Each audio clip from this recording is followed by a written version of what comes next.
aquele que não poupou o seu próprio filho, mas todos nós o entregou. Verso 32. Aquele que não poupou o seu próprio filho, mas por todos nós o entregou, será que não nos dará graciosamente com ele todas as coisas? Quem tentará acusação contra os eleitos de Deus? É Deus quem os justifica. Quem os condenará? É Cristo Jesus quem morreu, ou melhor, quem ressuscitou, o qual está à direita de Deus e também intercede por nós. Quem nos separará do amor de Cristo? Será a tribulação, ou a angústia, ou a perseguição, ou a fome, ou a nudez, ou o perigo, ou a espada? Como está escrito: por amor de ti somos entregues à morte continuamente, fomos considerados como ovelhas para o matadouro. Em todas as coisas, porém, somos mais que vencedores, por meio daquele que nos amou. Porque estou bem certo que nem a morte, nem a vida, nem os anjos, nem os principados, nem as coisas do presente, nem do porvir, nem os poderes, nem a altura, nem a profundidade, nem qualquer outra criatura poderá nos separar do amor de Deus, que está em Cristo Jesus, nosso Senhor. Amém? Meus irmãos, o apóstolo Paulo, quando ele escreve aos Romanos, ele escreve esta carta esta na qual direcionada à igreja de Roma, igreja essa na qual o apóstolo Paulo ainda não conhecia pessoalmente, mas como homem de Deus que queria ter um vínculo com os demais irmãos, ele escreve. E o irmão, o apóstolo Paulo, ele não perde a oportunidade de ensinar aos irmãos, ou seja, à igreja do Senhor. E é isso que ele faz quando ele escreve para esta igreja, ou seja, a igreja de Roma. E ele diz no verso de número 31, se você puder, abra sua Bíblia e deixe aberto para que você medite. O verso 31, na qual nós lemos esse texto, creio eu que é um texto muito conhecido dos irmãos da igreja, que diz, verso 31, que diremos então à vista destas coisas? Se Deus é por nós, quem será contra nós? Se nós disséssemos, irmãos, quem é contra nós? Saberíamos que o inimigo da nossa alma e outras pessoas se levantariam contra nós. Se você abrisse a sua boca, mas quem é contra mim? Pode ter certeza, caro amigo, que muitos se levantariam contra você. Mas o segredo está aqui no verso de número 31, que diz, se Deus é por nós. A diferença da indagação na qual o apóstolo Paulo fala é esta, é se Deus é com você. Se Deus for com você, meu irmão, não precisa se preocupar. O problema é se você fazer a indagação dizendo, quem se levantará, ou seja, quem é contra mim? Pode ter certeza que o inimigo se levantará contra a tua vida. Mas se você mudar o discurso, a indagação, e dizer como o apóstolo Paulo, se Deus é comigo, se Deus é por mim, quem será contra mim? Quem será contra nós? Não tenha medo, caro amigo, se Deus é com você, se você tem esta convicção que o Senhor Jesus, Ele é contigo, Ele está contigo, não tenha medo dos levantes de forma alguma, mas confie naquele que é com você. A indagação é esta, se Deus é por nós, quem será contra nós? John Stott, ele escreve em um livro, que diz, se o mundo, a carne, o diabo, o inimigo da nossa alma, podem continuar se alistando para tentar contra a nossa vida, mas ele não vai vencer. Todos podem se levantar contra nós. Todos podem se levantar contra a igreja do Senhor Jesus. Pode inventar ideologia de gênero, pode governador, pode presidente, prefeito, pode tentar contra a nossa vida, contra a vida da igreja do Senhor Jesus, mas eles não prevalecerão. O hino cantou, está chorando por quê? Se você tem um Deus na nossa vida, é fato que nós estamos sujeitos ao sofrimento, à angústia. mas que nós possamos, após o choro, enxugar as lágrimas, enxugar o nosso rosto e dizer: glória seja ao meu Deus, aquele na qual não me deixa, não me abandona. Os irmãos sabem que eu gosto de falar que o homem te deixa, o homem te decepciona, mas o Senhor Jesus não, querido amigo. Não chore se sentindo abandonado de forma alguma. Cristo, Ele não nos abandona, Cristo não nos deixa. O verso de número 32 diz: aquele que não poupou o seu próprio filho, mas por todos nós o entregou, será que não nos daria graciosamente com ele todas as coisas? Nós vemos o grande amor do Senhor Deus para com a nossa vida. Você, meu irmão, não merecia de forma alguma esta oportunidade. Por mérito próprio, você não estaria aqui de forma alguma. Você não era para estar aqui. Mas aquele que não poupou o seu filho, entregando o seu filho para nos dar este direito, nos dar este privilégio de estarmos na presença do Senhor Jesus.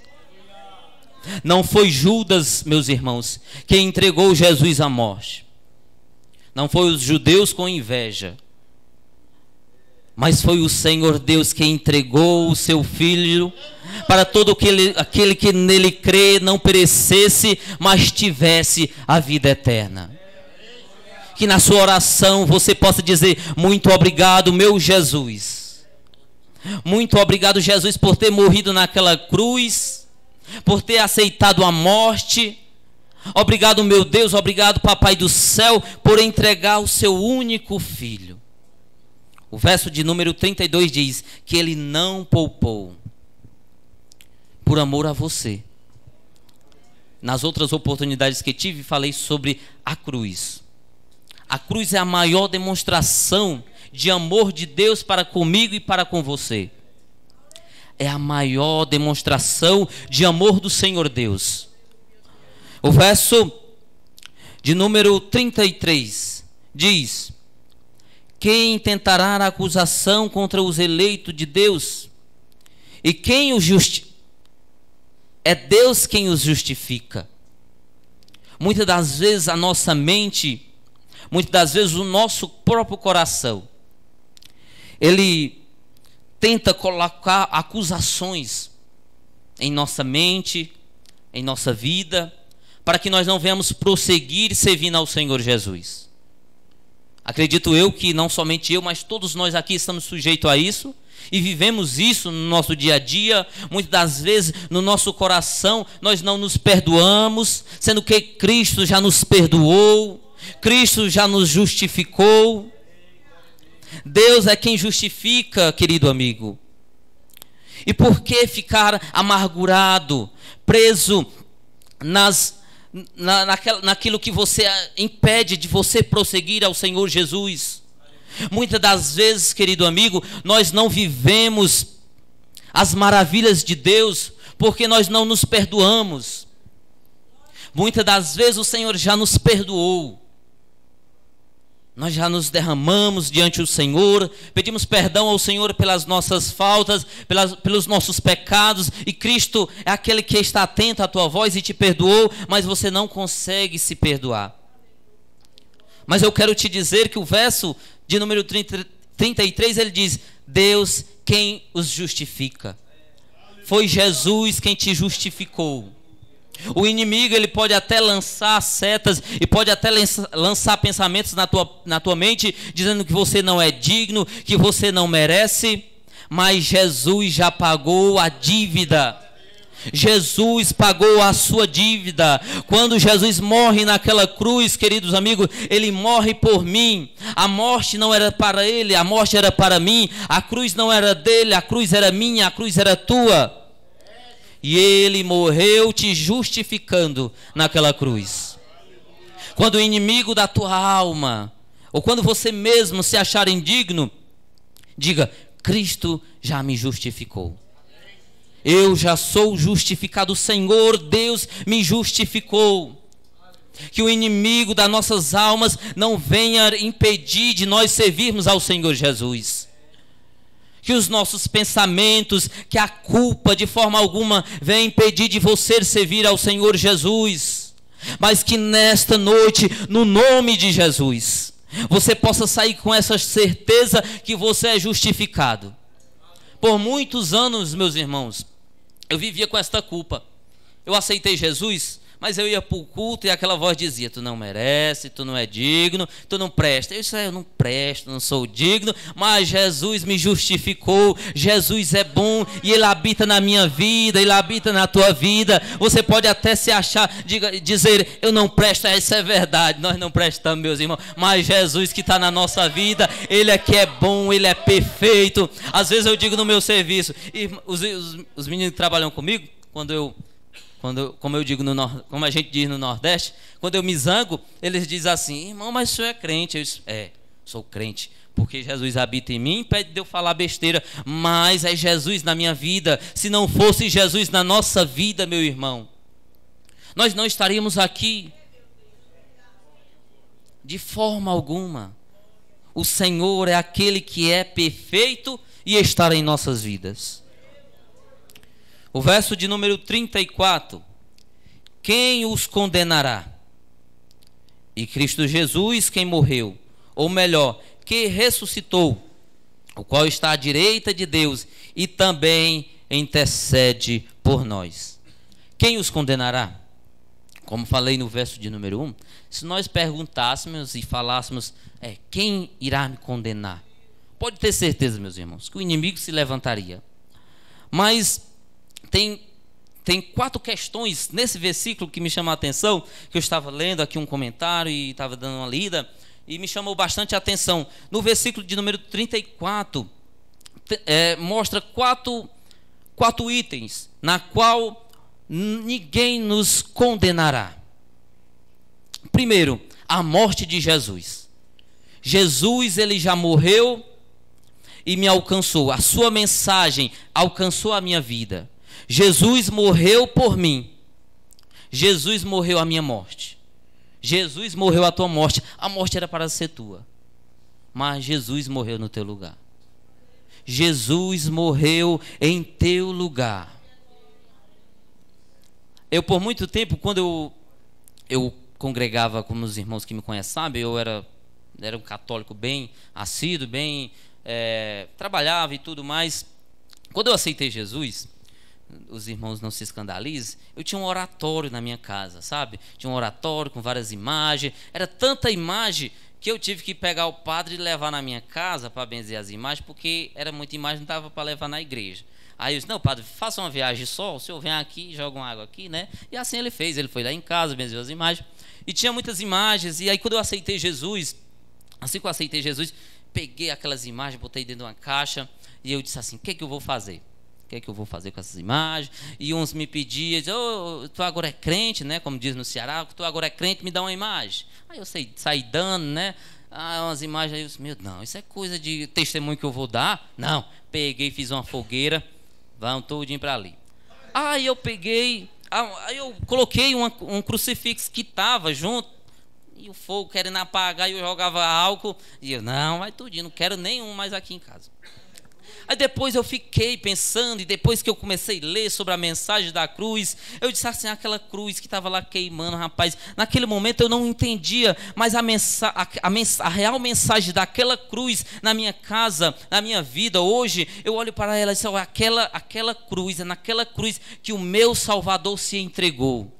E todas as vezes hoje, meu irmão, não se escandalize, quando eu passo numa igreja que eu olho a cruz, eu glorifico: obrigado, Jesus, porque o Senhor morreu numa cruz para me salvar. Meu irmão, não se escandalize quando você passar numa igreja, ver um crucifixo, porque tem uns irmãos que são meio exagerados e diz: cospe na cruz, tem uns que quebra. Não, meu irmão, que ela possa, quando você vê ela, que ela te faça lembrar do sacrifício de Jesus na cruz do Calvário.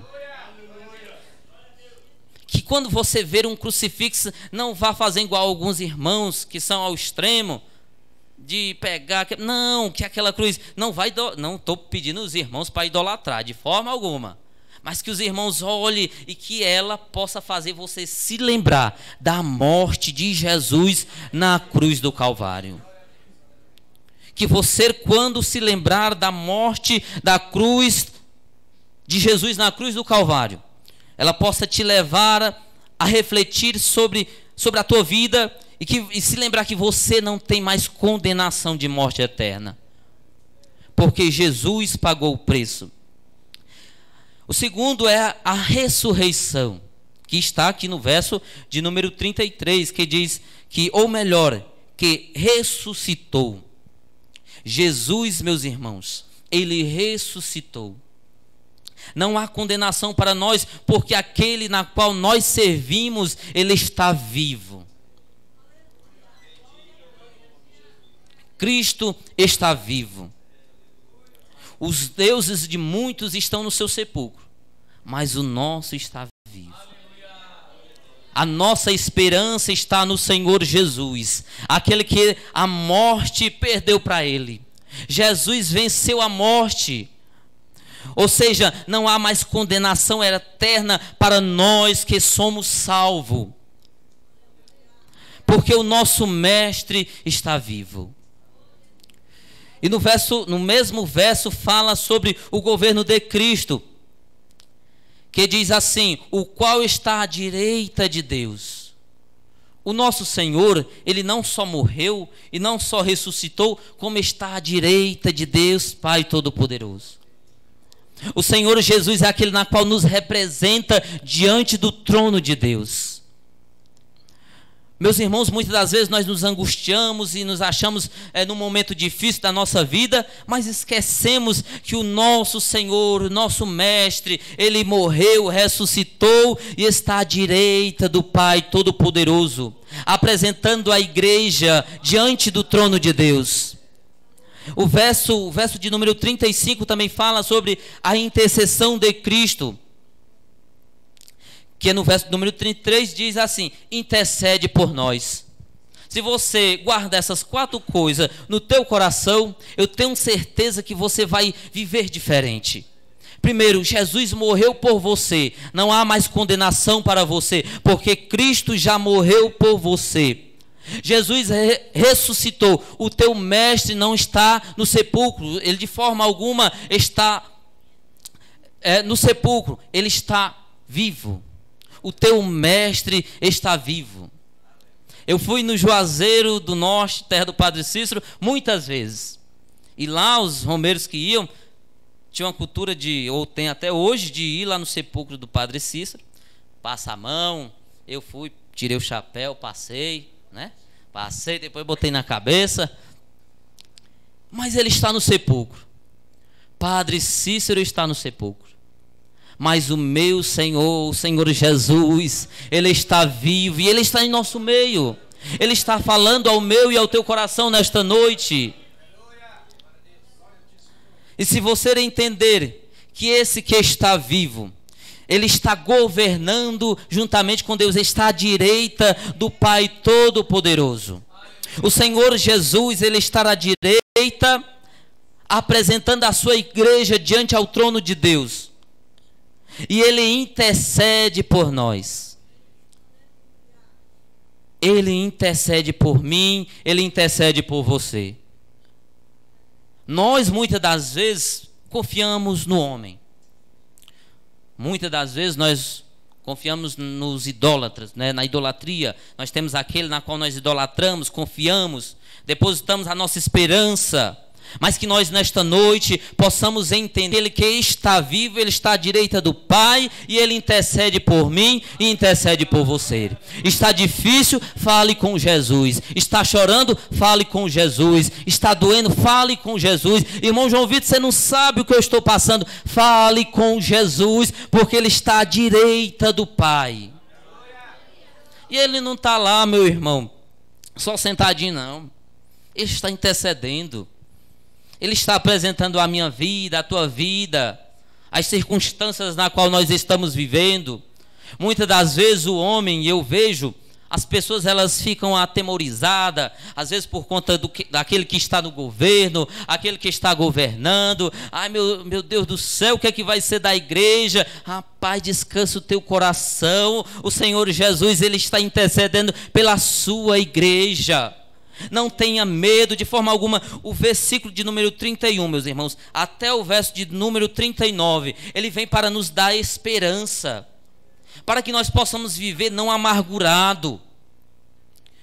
Uma vez eu já falei aqui para os irmãos que muitas das vezes nós deixamos de viver os prodígios, as maravilhas de Deus, porque nós diminuímos o tamanho do nosso Deus. Como? Não acreditando. Muitas das vezes a tua incredulidade impede do Senhor fazer grandes coisas na tua vida. Às vezes nós não confiamos, não acreditamos que o Senhor Jesus, Ele pode fazer algo, mas Ele pode fazer. Ele está à direita do Pai, intercedendo por mim, intercedendo por você. Estava conversando com a irmã esses dias, daqui da nossa congregação. Ela disse: irmão João Vitor, estou passando uma luta no trabalho. Fale com Jesus. Se você que nessa noite está desempregado, fale com Jesus. Irmão João Vitor, eu tenho um filho no mundo que está no mundo das drogas. Fale com Jesus. Porque o homem, ele pode até te ouvir. Eu ouvi a irmã, mas não pude fazer nada por ela. A gente conversou, falou de Deus, testemunhei sobre as maravilhas na qual Deus já tinha feito na minha vida, mas não pude fazer nada além disso, porque nós somos limitados.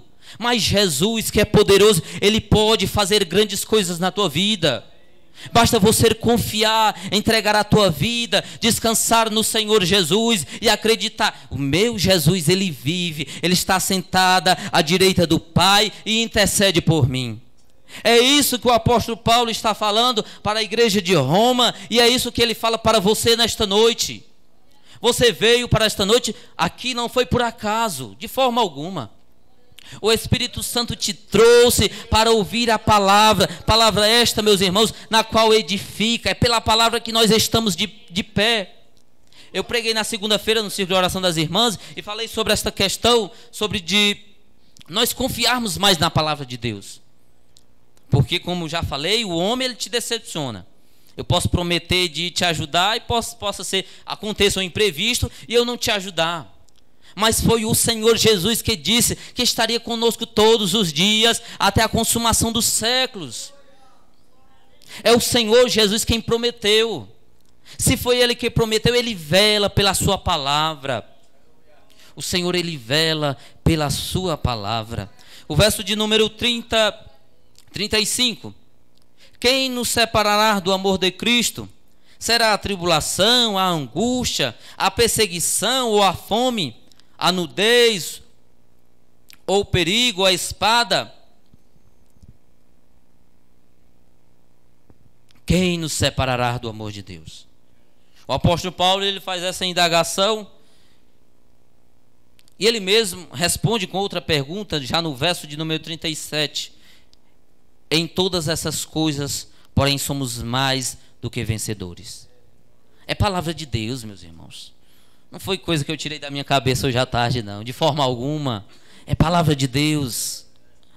Nada desta vida, nada da vida espiritual, do mundo espiritual, os demônios que andam aí correndo a doida aí, eles não vão te separar do amor de Deus de forma alguma.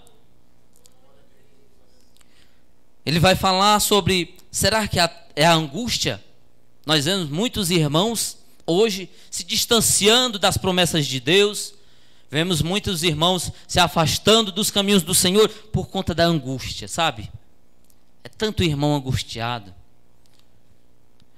porque nós não damos ouvido às promessas e à palavra de Deus.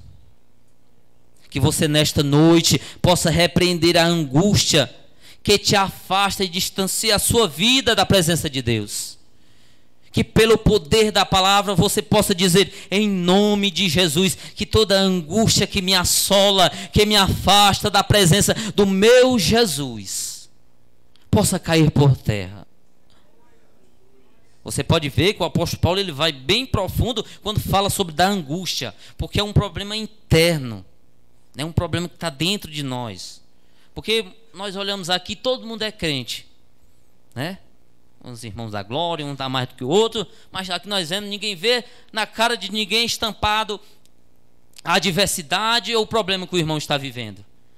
Mas é algo de dentro, a angústia. Mas nem a angústia que está dentro de você é capaz de te separar do amor de Deus. nem a angústia, o sentimento mal que está assolando a tua vida pode te separar do amor de Deus. E ele vai falar agora sobre a perseguição, um problema mais externo. As perseguições, nós sabemos que hoje nós vemos, principalmente, é porque chegou mais perto da gente, a gente agora abriu os olhos. Mas a perseguição não é algo novo. A igreja, ela sempre foi perseguida, o povo de Deus sempre foi perseguido. Mas hoje nós estamos vendo, nós não podemos falar de alguns assuntos, algumas coisas nós não podemos tratar, porque as perseguições são grandes contra a igreja. O apóstolo Paulo fala no verso de número 35 sobre a perseguição. Não é a perseguição ou a fome que vai te separar do amor de Deus. Pode se levantar o governante que for, querido amigo, querido ouvinte da palavra de Deus. Ele não tem poder de forma alguma de te separar do amor de Deus. Não é a fome, não é a nudez, não é o perigo, não é a necessidade que vai te separar do amor de Deus. Hoje eu estava pela manhã conversando com a Priscila no café da manhã sobre o café, que nós temos café da escola bíblica de manhã, é uma bênção.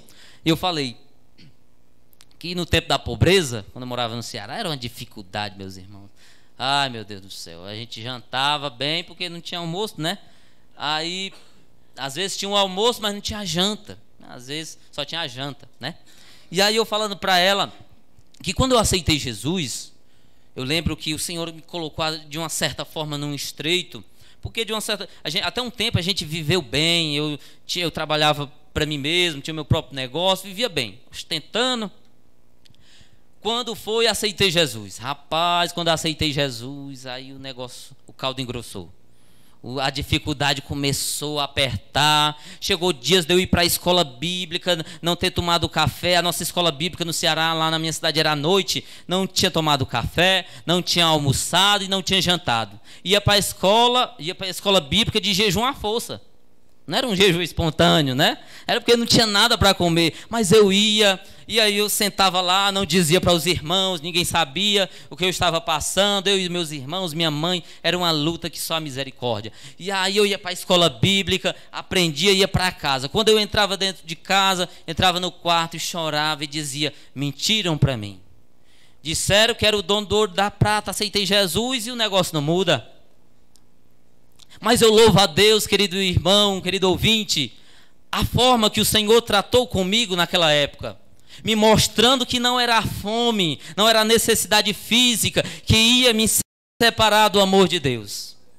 E aí quando eu olho para o João Vitor hoje, o cearense, chefe de cozinha, passava uma fome danada no Ceará, veio para São Paulo e é cozinheiro. Meus irmãos, é o poder de Deus, é Deus na nossa vida.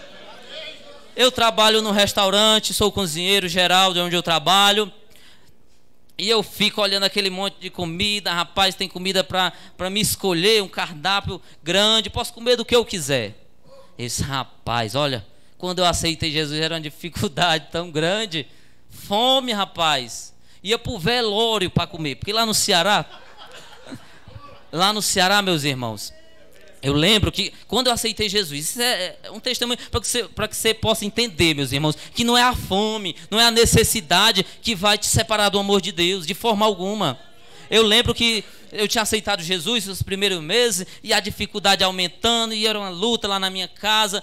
Aí, lá no Ceará, quando morre alguém, não é como uma cidade grande, que o velório é no cemitério, não. Lá o velório é na casa da pessoa, e aí fica lá o velório de 24 horas. Aí quando morre à tarde, passa a noite, aí tem um caldo para os irmãos, para o pessoal que fica, tem uma janta. E eu, nesse dia, rapaz, fui para a escola bíblica e uma fome, eu disse, eu vou escapar no velório da irmã, de uma mulherzinha ali. Aí tinha morrido uma mulher, eu fui lá e comi. Ou seja, era uma necessidade grande, meus irmãos. Mas glória a Deus. Não foi a necessidade de forma alguma, não foi a fome que eu senti que impediu de eu permanecer servindo ao Senhor Jesus. Mesmo que você venha enfrentar dificuldade, mesmo que não tenha o café da manhã, mesmo que não venha faltar o almoço, mas nada disso vai te separar do amor de Deus. Nada disso vai te separar do amor de Deus. O verso de número 37, na qual nós lemos, que diz: em todas essas coisas, porém nós somos mais do que vencedores. Por meio de quem?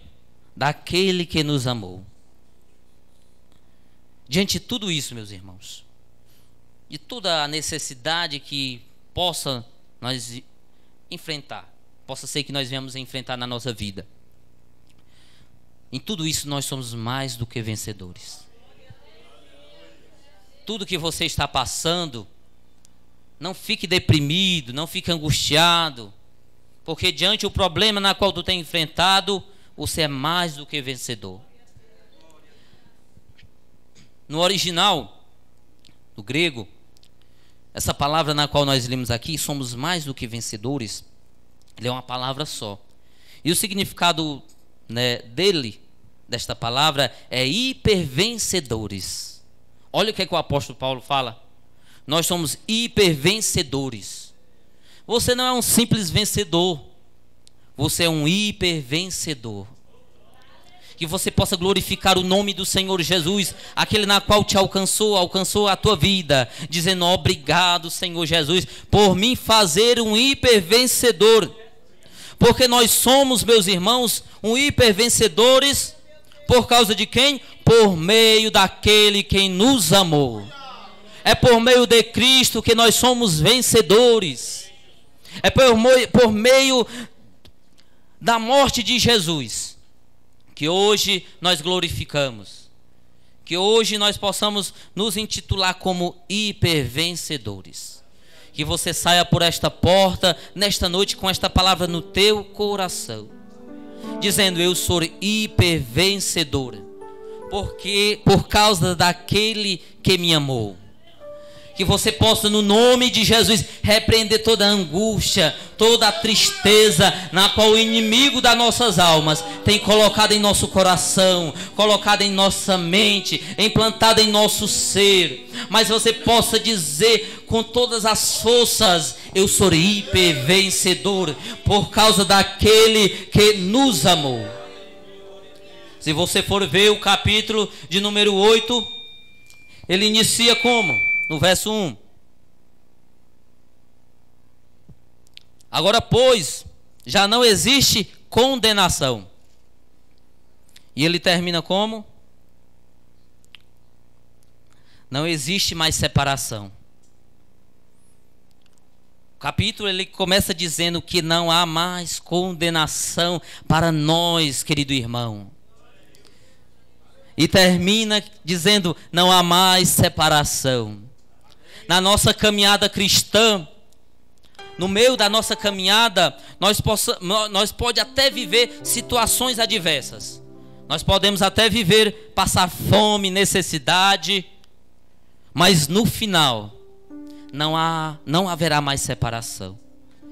Quando nós estivermos com Cristo, quando você se encontrar com Cristo no final da história, você dirá: não há mais separação. Não há mais separação para a igreja do Senhor Jesus. Não há mais separação para o irmão João Vitor, que passou fome no Ceará. Não há mais separação para a congregação do Glicério, que passou necessidade, que passou lutas, que passou provações. O apóstolo Paulo ele está querendo dizer isto para a igreja de Roma e para a igreja do Glicério. Começa o capítulo dizendo: não há condenação, para que você possa caminhar com isso em mente. Não há condenação, não há condenação. O inimigo pode soprar em meus ouvidos dizendo: você não merece a condenação para a sua vida, a morte eterna. Mas você vai dizendo: não há condenação, não há condenação. Dia após dia, o amigo, diga: não há mais condenação, porque no final você vai dizer: não há mais separação, porque você chegou no destino que era se encontrar com o Senhor Jesus. Vida, que Deus abençoe a tua casa, que Deus abençoe a tua mente, que você possa nesta noite sair com isto em mente: não há mais condenação e não há mais separação. Que Que Deus abençoe a congregação do Glicério. Porque Ele